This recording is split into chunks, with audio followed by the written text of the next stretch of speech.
mas nós tivemos que ir para o Egito, fomos escravos do Egito, sofremos do Egito, estamos saindo do Egito e precisamos recomeçar a nossa vida e precisamos da ajuda de vocês, que são nossos irmãos de sangue. E a Bíblia diz que eles resistiram, embora no passado já tivesse tido um concerto. Nós sabemos do concerto que houve entre Esaú e Jacó, o encontro que tiveram, todo aquele momento de arrependimento. Houve um arrependimento, mas não foi sincero. Aí um aspecto que devemos considerar, né? Se nós perdoamos, temos que perdoar mesmo. Perdão não pode deixar ressentimentos. Eles tiveram aquele momento, aquele encontro, fizeram viveram aqueles momentos de euforia, mas a mágoa continuou no coração. Muitos anos depois, foi comprovado de que essa mágoa ainda estava arraigada no coração dos edomitas, descendentes de Esaú.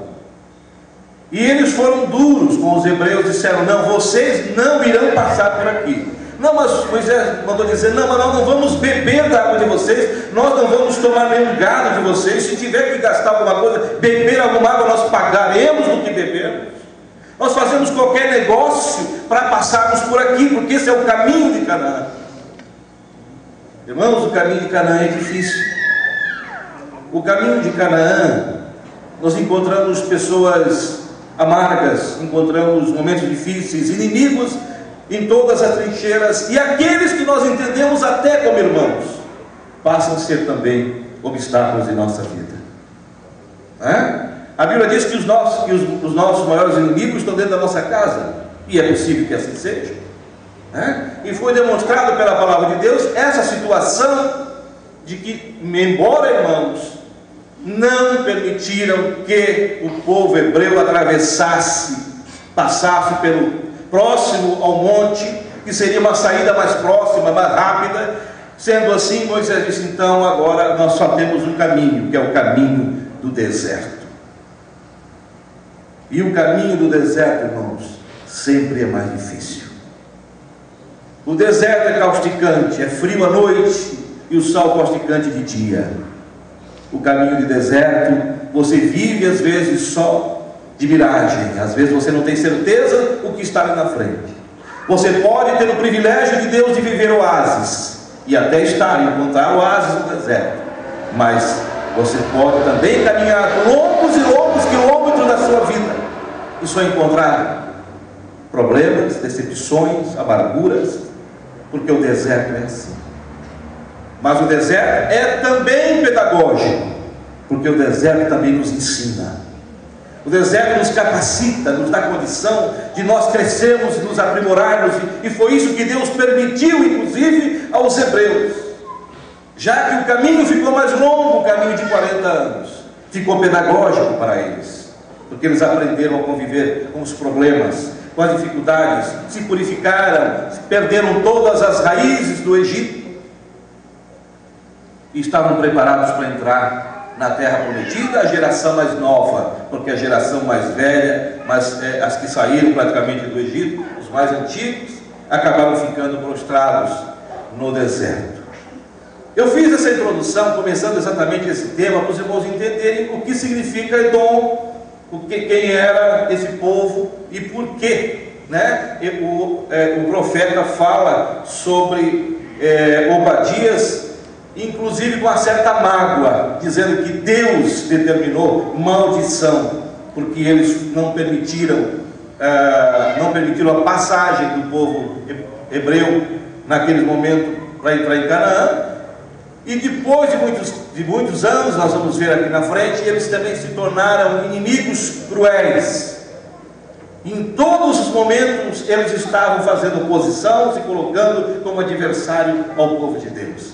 Então vamos agora ao texto. Sim, querido. Só um versículo aqui do Salmo 108. Pode falar. O estudo do José Paulinho que fez aqui.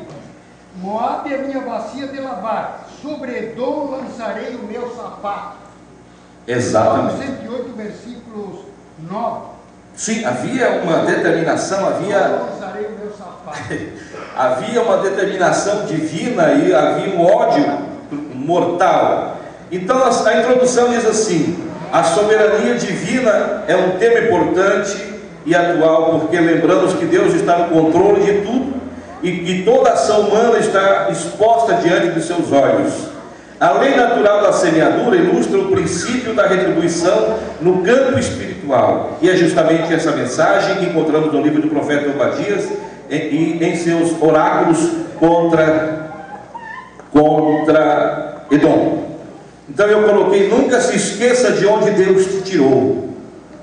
Deus vai te colocar para se assentar entre príncipes e reis, mas nunca permita que a soberba tome conta de teu coração.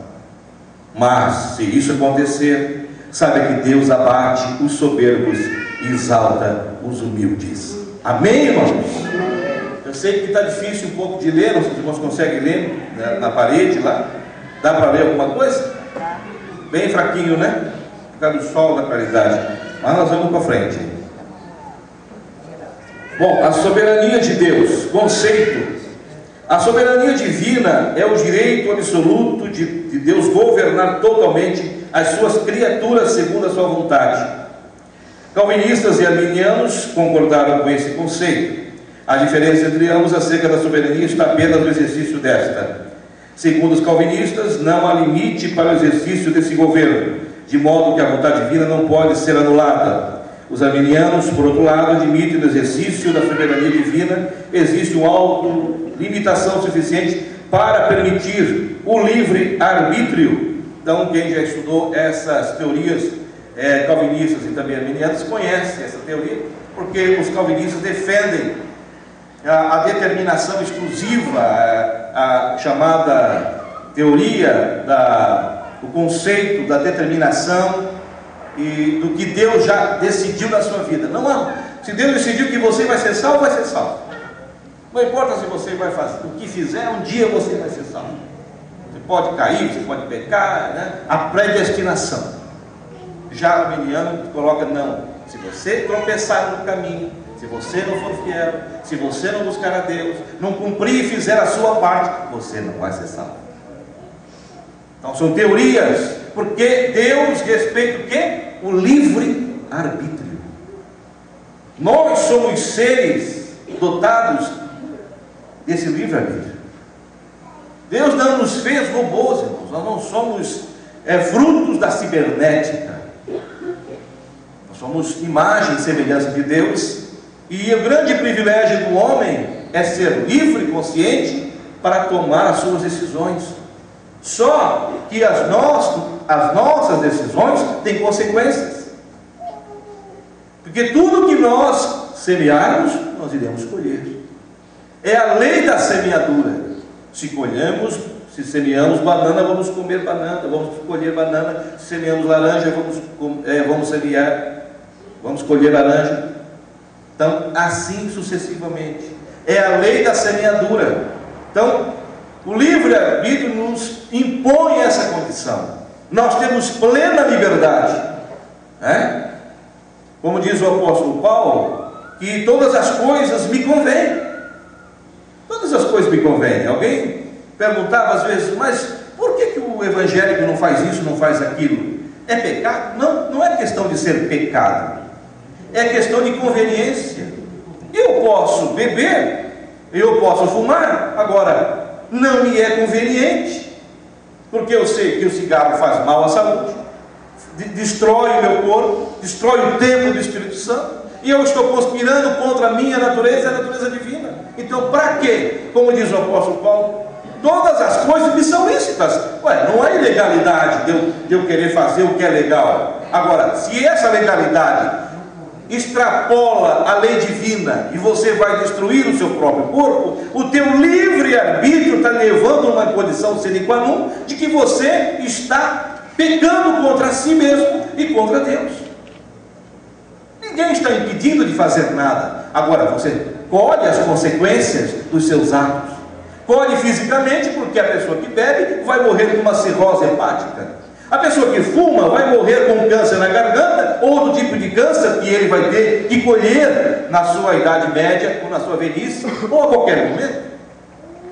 Então, tudo tem consequências naturais e espirituais. O que colhe na carne, o que semeia na carne, colhe na carne, o que semeia no espírito, colhe no espírito. A Bíblia é clara com relação a isso. Então, a Bíblia diz aqui que essas duas correntes teológicas discutiam essa questão do livre-arbítrio. E na lição diz assim: livre-arbítrio, a vontade de Deus é que todos sejam salvos. Entretanto, não são poucos os que se perderão. Tal acontece justamente pelo fato de sermos livres, autoconscientes e por isso responsáveis diante de Deus por nossos atos. Isso se explica pelo livre-arbítrio e não significa negar a soberania divina. Trata-se da liberdade humana. Deus é soberano em todo o universo e por seu amor e poder preserva a sua criação até a consumação de todas as coisas. Amém?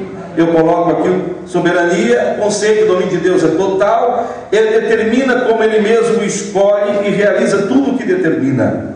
Nada pode deter seu propósito ou frustrar os seus planos.